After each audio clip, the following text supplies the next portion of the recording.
Wall of Faces is dedicated to honoring and remembering those named on the Vietnam Veterans Memorial by providing a picture and other information about every one of those names online. And to learn more, we welcome Sharon Johnson to Arizona Horizon. She's a volunteer for Wall of Faces. Good to have you here. Thanks for joining us. Thanks for having me. All right, Wall of Faces, Vietnam Wall of Faces. First of all, did I get the title right? Pretty close. Okay, pretty close. You bet. What are we dealing with here?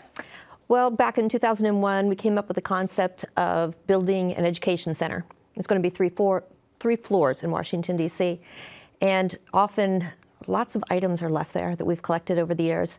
And so one level was going to be that, one was going to educate the public, and one was going to honor our named on the wall with their photographs that would rotate within the system. Yeah. The issue was finding all those photographs of more than 58,000 named on the wall. And that is quite a goal. I mean, how difficult is that?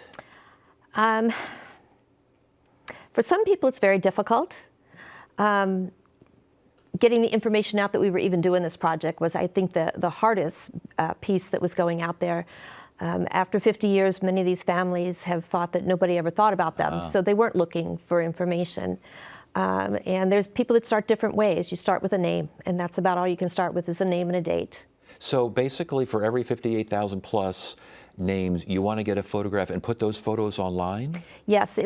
Originally, when we were considering building the education center, they would be shown throughout the center. However, now we have them all online. And I'm proud to say that we have a picture for every single one. You did? You got We them? do. We do have one for every single person named on that wall. Wow. What we're doing now, however, the process is ensuring that they are quality photographs. Are these photographs that the family or the soldier himself would be proud of being up there? Yes. Because over the years, they are often crumpled up. They are often lost. And so getting the quality photograph is where we're at now, is trying to restore some of those photographs and reach out to the family members a little bit more in depth. Instead of just taking one out of the old newspapers or taking one out of an old yearbook, actually contacting the families. And that's what I do. I was going to say, that must take an awful lot of work, a lot of investigative work. That's tough stuff. It's like putting a puzzle together. Is that how you look at it? That's how you have to look at it, that there are pieces. And you have to be patient. Patience, you have to know when to stop and come back 6 months later, because then you see it in a whole new light.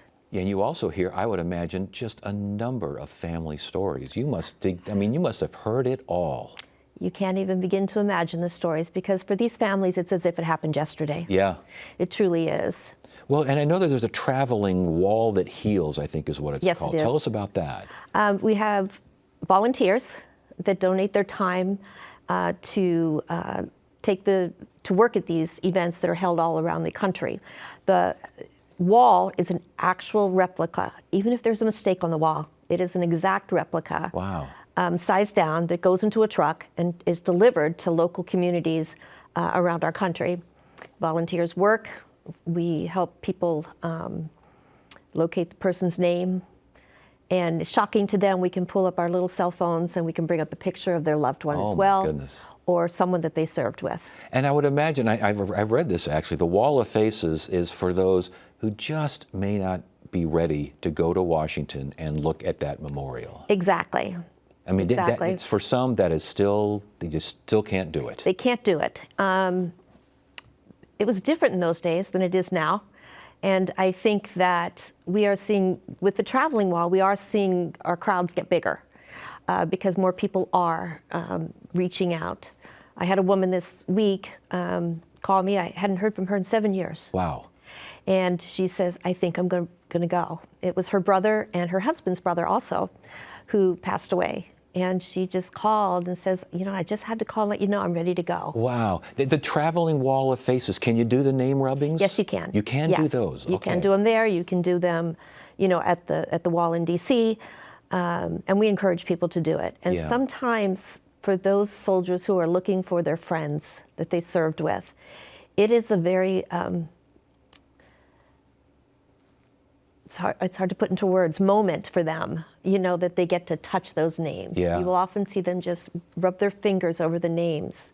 And that is in honoring the person that they served with. that may have died right next to them. And you can they were do on the that with the field. traveling wall Yes, of you can. faces. You almost get the same experience. I would Exactly. imagine, if it's that. Exactly. I got to ask you, we're running out of time, but I've got to ask you, how did you get started with this?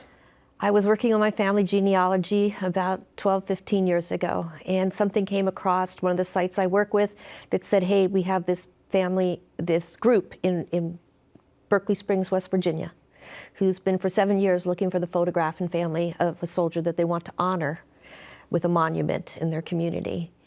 And I asked if I could help, and I was able to locate family, but nobody had a picture, and so I wrote for his records. And when that picture came in the mail, Wow. I was hooked, and I knew I had to do more. Well, you have done a lot more, and congratulations on a job well done. I mean, just great work. Sharon Johnson, again, Wall of Faces, a volunteer. Oh, continued success. Thank you so much. Thank you for having me. I You bet. appreciate it.